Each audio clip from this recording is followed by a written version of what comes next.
Let's hear now from American Democrat Party strategist Julie Roginski, who thinks she's going to stop the military from deporting illegal migrants. Promise you with every fiber of my being, because I'll probably be one of those people, that if anybody comes for these people and tries to drag them out by force, there will be protests of people like me, American citizens, who are going to stand there and do everything possible to prevent these women and children, which is all who these people are.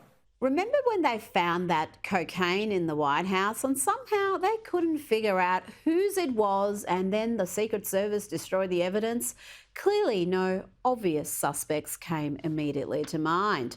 Now to MSNBC and far left commentator Molly Jong Fast, who was left speechless by news of Hunter Biden's pardon. Hunter lied on a mandatory gun purchase form by saying he was not illegally using or addicted to drugs. According to NBC News, the president made the decision this weekend. Molly, fast and furious, what do you make of this new news? I just heard it. I have to process it. I don't have a take. I'm sorry. I'm sorry.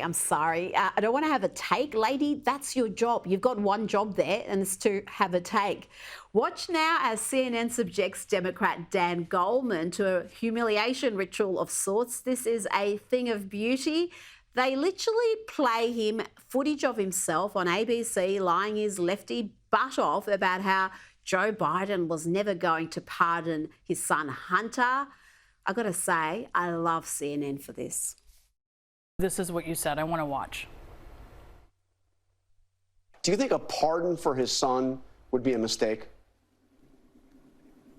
Yes, and I don't think there's any chance that President Biden is going to do that, unlike his predecessor, who pardoned all of his friends. What does that feel like, watching yourself back then, reassuring people that Biden was not going to issue a pardon for his son? Yeah, and I think that if that plea agreement and that plea deal had gone through, there would be no pardon. That was a satisfactory outcome. It already fallen through. That only was. Sorry? When you reacted, this was when the deal had fallen through.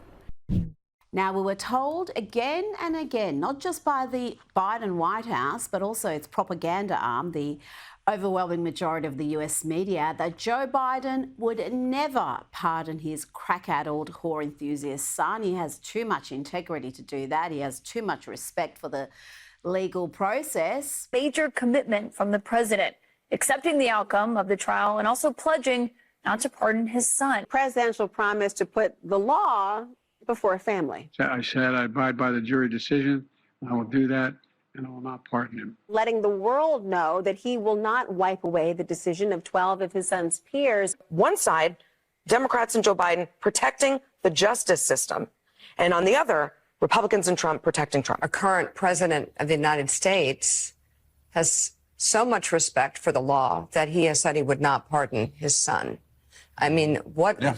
You know, again, it's all about the contrast. Joining me now is Newsweek Senior Editor-at-Large and Article 3 Project Senior Counsel Josh Hammer. Josh, Joe Biden has not only pardoned his son, this is the most comprehensive, far-reaching pardon I think we've seen.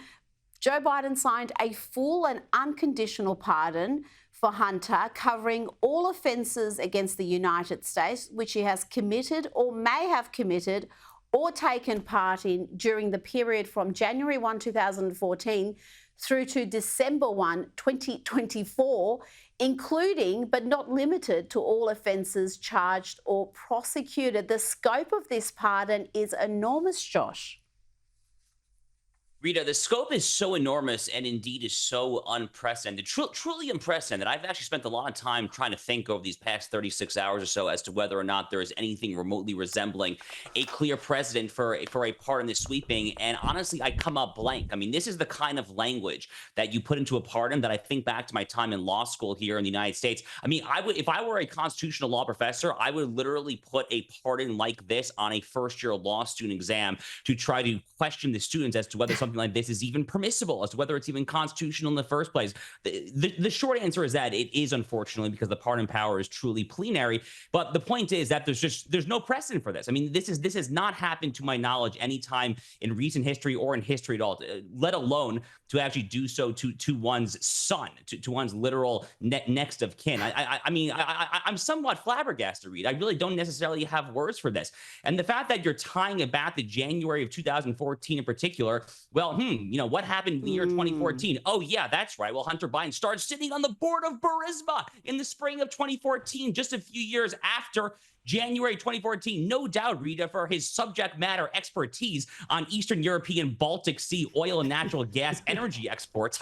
I jest, of course. He has no expertise in this whatsoever. But I mean, you know, Joe Biden says that this was an example of a politicized prosecution. I actually agree with him, but for the exact opposite reason. The special counsel, David Weiss, deliberately slow-walked this case. He did not look into FARA, the Foreign Agents Registration Act. He deliberately let the 5-year statute of limitations toll on that particular statute there. And by the way, he tried to submit a plea deal in the summer of 2023 that was such a sweetheart deal that the federal judge, Mary Ellen Noriega, rejected as just being too favorable to the criminal defendant. As a former federal law clerk, I can tell you, not something that happens every day in court. This whole thing just stinks from top to bottom. The fish rots from the head. The silver lining, here's the silver lining. I'll end on a positive note. The silver lining here is that when Donald Trump comes into power in January 2025, any morsel of credibility that the left had when they complained about Donald Trump's purported abuses of the justice system, it's over. They have no credibility whatsoever. You and I both know they had no credibility with the Jack Smith lawfare to begin with here, but this is the final nail in the coffin.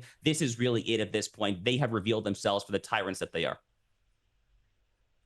Well, I'm not even a little bit shocked by any of this. I'm a little bit shocked by the scope of the pardon, because that is just astonishing, as you've just explained.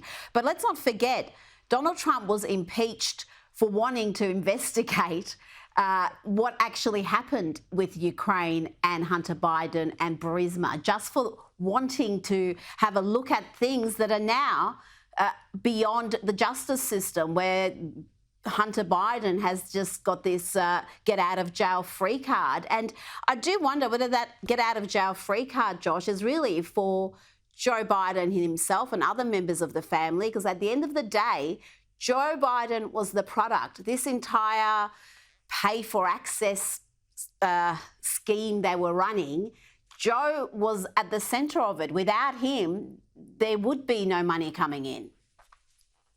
Yeah, I think you've nailed it.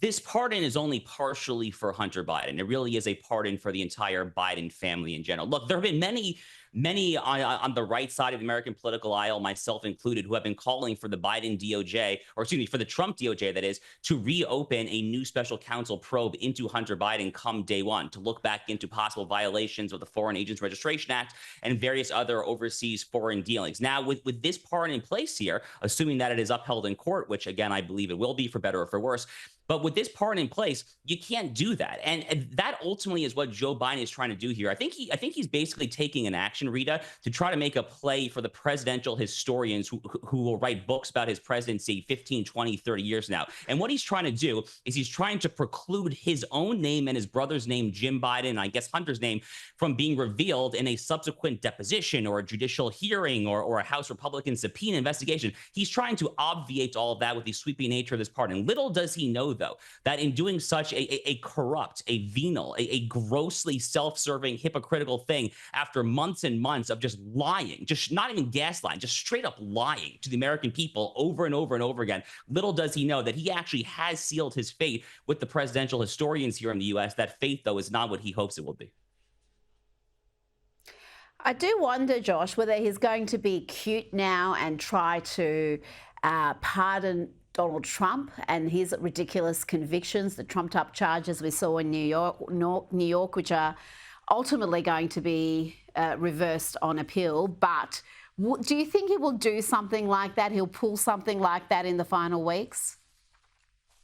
I can see it happening. I mean, but, you know, they've tried this trick before, Rita. I mean, you know, they did this when they indicted Bob Menendez, the very corrupt senator from New Jersey, the Democrat who is taking Egyptian literal bars of gold were found in his closet there. They did a similar thing when they indicted Eric Adams, the mayor of New York City there, who apparently was taking some sum of money from the country of Turkey. He was flying Turkish Airlines there. So they're actually very good at this. They're very good at basically dangling out these cheap objects and hoping to obfuscate and to bamboozle the right here in America, trying to convince you that, oh, everything's above board. You see, we're prosecuting both sides, or hey, we're letting both sides off the hook. They're very good at that. They've tried this tactic before. But at this point, Rita, I think the onus is on us on the right, those of us who are conservatives, constitutionalists, pro-America patriots, to see this for what it is, which is an unprecedented act of self-serving venality in American history.